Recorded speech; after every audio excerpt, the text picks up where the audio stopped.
Hello students, class 10th के बच्चों, तुम्हारे लिए जो होमवर्क की सीरीज़ मैंने स्टार्ट की थी उसमें ये आज पार्ट 4 है। ठीक है, जिसमें हम लोग असर्शन रीजन को कवर करेंगे। सो this is chapter 1 real numbers, उसके असर्शन रीजन, देन पॉलिनोमियल्स और pair of linear equations in 2 variables. एक ही वीडियो में सब कुछ कंप्लीट कर देंगे। ठीक है, ऑप्शंस दे रखे हैं हमें, जैसे A, B, C and D। ठीक है, so for chapter 1 real numbers में हमारा असर्शन क्वेश्चन है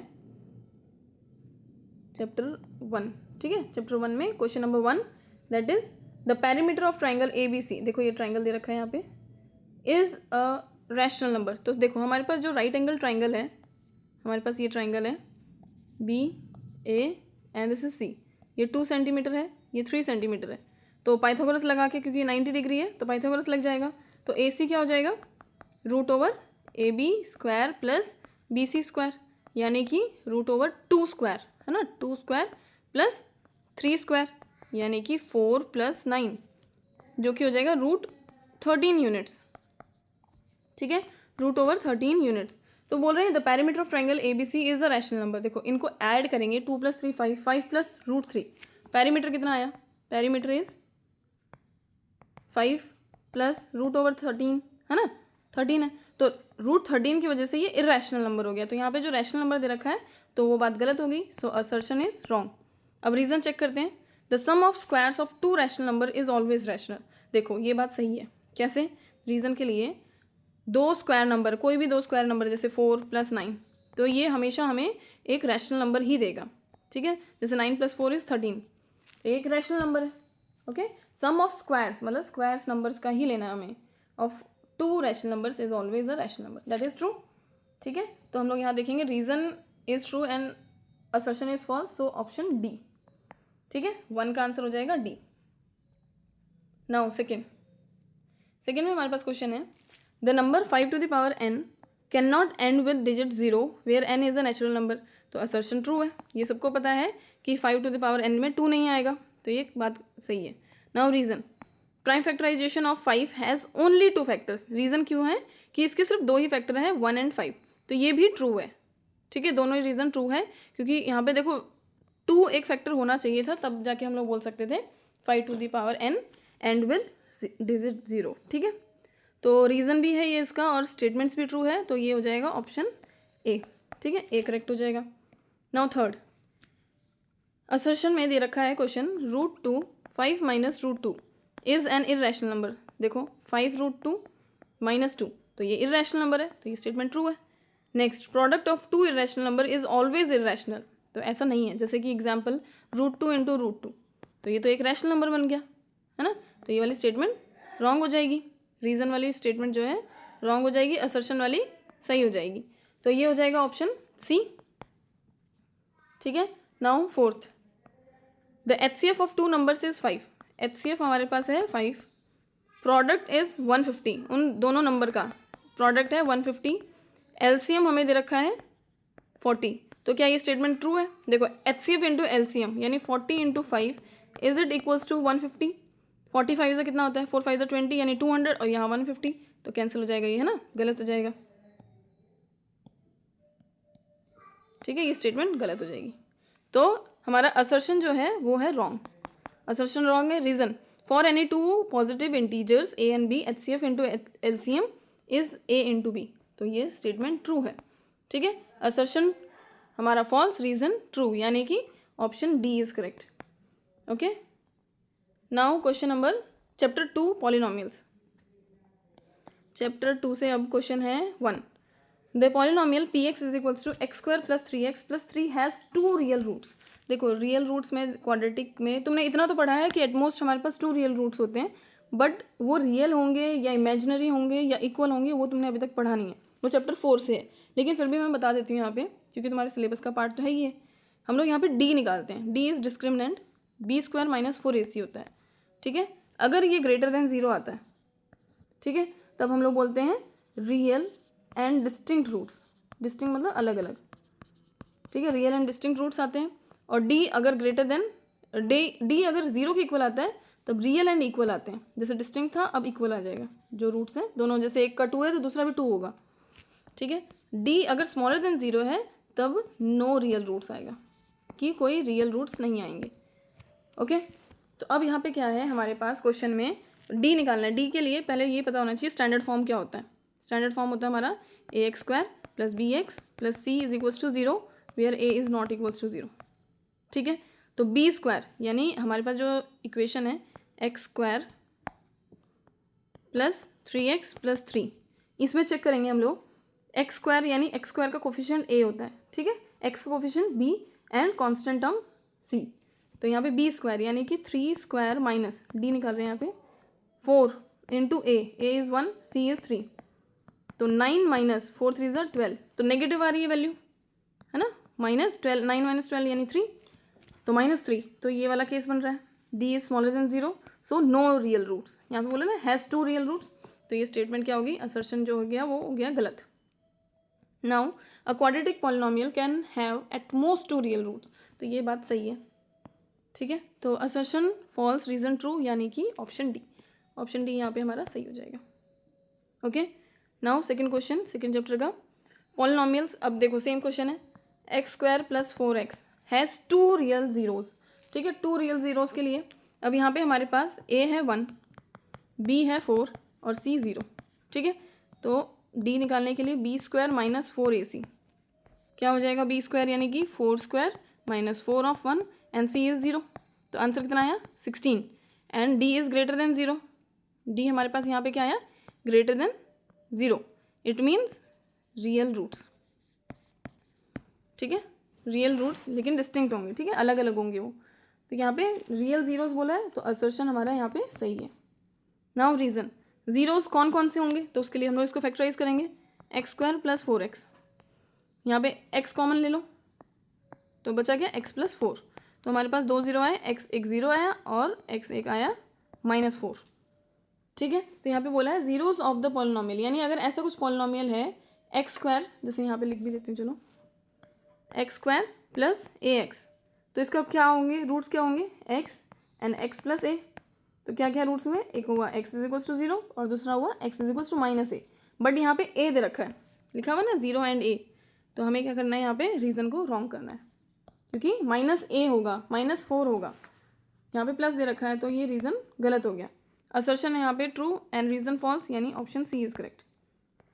okay, now third question, if 1 0 of the quadratic polynomial is,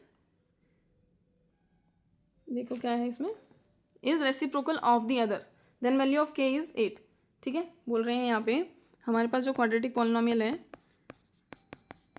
इसका एक रूट दूसरे का रेसिप्रोकल है, यानी अगर एक अल्फ़ा है तो दूसरा 1/अल्फ़ा होगा। ठीक है, ध्यान रखना इस बात का। तो अगर हम लोग यहाँ पे अल्फ़ा इंटू 1/अल्फ़ा करें तो क्या हो जाता है, ये c/a। ठीक है, इससे क्या होता है, ये कैंसिल होकर 1 बन जाएगा, c/a यानी कि 1। ठीक है, what is c, c is k - 4 upon a क्या है 4 इज इक्वल्स टू 1, 4 उधर चला गया तो k - 4 इज इक्वल्स टू 4। ठीक है, तो k इज इक्वल्स टू 8। यहाँ पे हमें अल्फ़ा प्लस 1/अल्फ़ा करने की जरूरत नहीं पड़ी, क्योंकि रेसिप्रोकल मतलब क्या होता है, वो 1 कर देगा उसका ना, अल्फ़ा इंटू 1/अल्फ़ा यानी 1, तो इसलिए k की वैल्यू 8, तो ये स्टेटमेंट ट्रू है, assertion is true. Now reason में बोला है zeros of the quadratic polynomial, एकदम डिफरेंट दे दिया इन्होंने ना, +1 आर रियल एंड इक्वल। पहले चेक कर लेते हैं, d यानी b square minus 4ac, a है हमारे पास 1, b इज़ -2, c इज़ 1। ठीक है, तो b square -2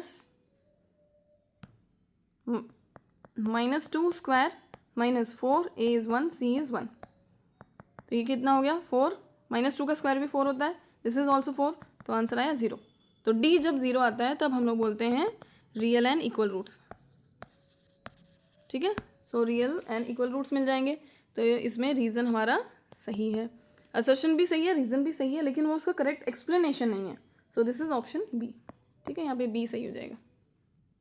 now question number 4, assertion में दे रखा है 5 + √7 और दूसरा दे रखा है 5 - √7 are zeros of the quadratic polynomial then polynomial is given by, यानी इसका पॉलिनोमियल हमें बनाना है, इसको फॉर्म करना है।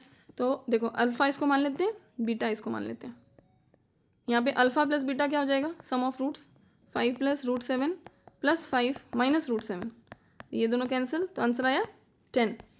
ठीक है, नेक्स्ट अल्फ़ा बीटा क्या हो जाएगा, देखो 5 plus root 7 into 5 minus root 7 बना रहे हैं ना, ये A square minus B square, A minus B A plus B, है ना, दोनों सेम है।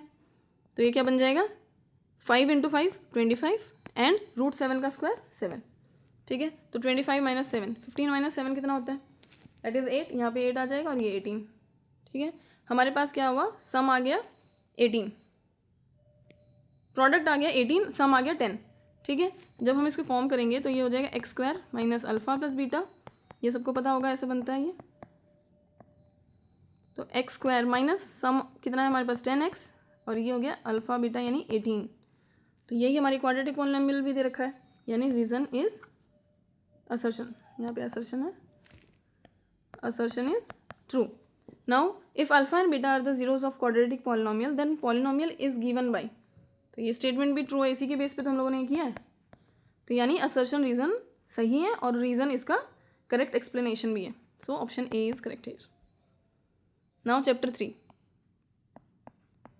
चैप्टर 3 में क्या दिया है, पेयर ऑफ लीनियर इक्वेशन में the system of linear equations दे रखा है इसमें 3x plus 5y minus 4 is equals to 0 and 15x plus 25y minus 25 is equals to 0 is inconsistent. Inconsistent मतलब पैरेलल, देख लो, चेक कर लो, 3/15 5/25 माइनस 4/ माइनस 25 1/5 1/5, ये तो नहीं होगा 1/5, तो ये दोनों इक्वल है बट ये नॉट इक्वल्स है, यानी कि पैरेलल लाइन को शो कर रहा है और पैरेलल लाइन क्या होती है, इनकन्सिस्टेंट, यानी ये बात इन्होंने सही लिखी है, ठीक है। Assertion is true. Next reason देखो, the pair of linear equation is inconsistent if, reason भी सही है जो हम लोगों ने चेक किया, a1/a2 is equals to b1/b2 is not equals to c1/c2। So हमारा रीजन भी सही है एंड इसका करेक्ट एक्सप्लेनेशन भी है। So option a is correct. Now 2, third chapter में question number 2, point P 0,2 is the point of intersection of y axis with the line. देखो इसमें क्या करना है, हमारे पास है लाइन इज इक्वल्स टू 4, ठीक है। पॉइंट 0,2 इंटरसेक्शन बनेगा किसके साथ, y एक्सिस के साथ, इस लाइन के साथ, ठीक है। पहले इसका बॉक्स बना लेते हैं हम ना, ग्राफ में थोड़ा सा शो करेंगे तभी इसको क्लियर कर पाएंगे हम ना। ये x है, ये y है, ठीक है। x की क्या वैल्यू ले लें, x0 ले लेते हैं, तो y क्या हो जाएगा 2, ठीक है, 4/2। और अगर हम लोग ले लेते हैं x को 2, ठीक है, तो ये 6 हो गया, यहाँ आके -4 - 6 यानी -2, -2/2 यानी 1 -1, ठीक है। तो अभी एक ग्राफ बना लेते हैं हम लोग, ठीक है।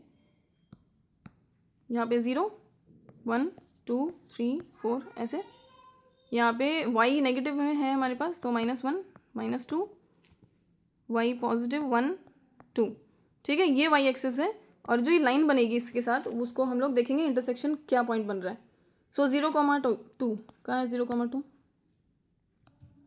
This is 0,2 and 2, -1। शुगु एक मिनट रुको, 2, -1, तो ये है 2, -1। अब इसको ज्वाइन करके देखो,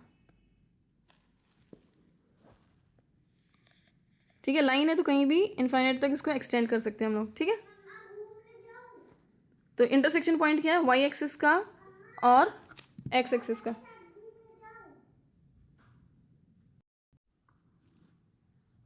तो ये हमारा क्वेश्चन था, यहाँ पे बोला 0,2 पे ये इंटरसेक्शन हो रहा है, तो y एक्सिस एंड ये जो पॉइंट है, ये जो लाइन है, यहाँ पे लाइन हमारे क्या थी, that is 3x plus 2y is equals to 4, ठीक है। तो ये इंटरसेक्ट कर रहा है 0,2 पे, तो ये बात सही है, assertion is true. Now reason check करेंगे, the distance of point 0,2 from x axis is 2 units. तो ये x एक्सिस से 2 यूनिट्स है, देखो ये डिस्टेंस जो है ये 2 यूनिट्स है, इट मीन्स ये बात भी सही है बट इसके करेक्ट एक्सप्लेनेशन नहीं है, तो हम लोग यहाँ बोलेंगे ऑप्शन बी, ठीक है, is not correct explanation. Statements true है बट करेक्ट एक्सप्लेनेशन नहीं है। Now the pair of linear equation have infinite many solution. देखो पेयर ऑफ लीनियर इक्वेशंस क्या क्या है हमारे पास, 5, देखो यहाँ इक्वेशन क्या, 5x plus 2y plus 6 is equals to 0, 7x plus 6y is plus 18 is equals to 0। So 5/7 2/6 and 6/18, ठीक है, इनमें से देख लो क्या क्या इक्वल है।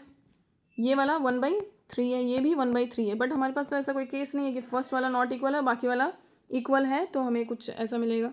अगर फर्स्ट रेशियो इक्वल नहीं है तो हमें यूनिक सॉल्यूशन मिलता है। यहाँ इनफाइनाइट बोला है तो हमारा जो असर्शन है that is false. Now reason, the pair of linear equation दे रखा है हैव इनफाइनाइट मैनी सॉल्यूशंस। हाँ, ये तीनों इक्वल होंगे तब हम लोग बोलेंगे कि ये इनफाइनाइट मैनी है। तो देख लो इसमें reason true and assertion false, यानी कि ऑप्शन डी। ठीक है, now fourth, the two lines given by, हमारे पास टू लाइन्स है 2x + 3y = 7, 4x + 6y = 14 intersect at infinite points. देखो इसको चेक करो, 2/4, 3/6, 7/14, ठीक है, 1/2, 1/2 एंड 1/2, तीनों केस में ये इक्वल है। इट मीन्स ये इनफाइनाइट पॉइंट्स पे ज्वाइन होगा क्योंकि ये क्या है, कोलिनियर पॉइंट्स। ठीक है, कोलिनियर नहीं, कोइंसिडेंट पॉइंट्स, कोइंसिडेंट लाइंस बोल सकते हैं कि ये सभी पॉइंट्स पे एक दूसरे को इंटरसेक्ट करेंगे। सो ये वाला जो रीज़न हमारा असर्शन जो है वो करेक्ट है। Now reason, a1/a2 = b1/b2 is equals to c1/c2, then system of linear equations has infinite many number solution. So reason is also true और ये इसकी करेक्ट एक्सप्लेनेशन भी है। सो ऑप्शन ए इसमें करेक्ट हो जाएगा। ठीक है, ये मुझे अच्छी लगी, ये जो PDF है इसमें क्वाड्रेटिक अर्थमेटिक सबका दे रखा है, तो इनको जब सिलेबस कर लेंगे तब इनको भी कवर करेंगे। ठीक है, तब तक के लिए बाय। फिर कल हम लोग CBQ वाली जो फाइल है उसको कवर करेंगे। ठीक है, CBQ अलग अलग चैप्टर से। ओके, तब तक के लिए बाय बच्चों।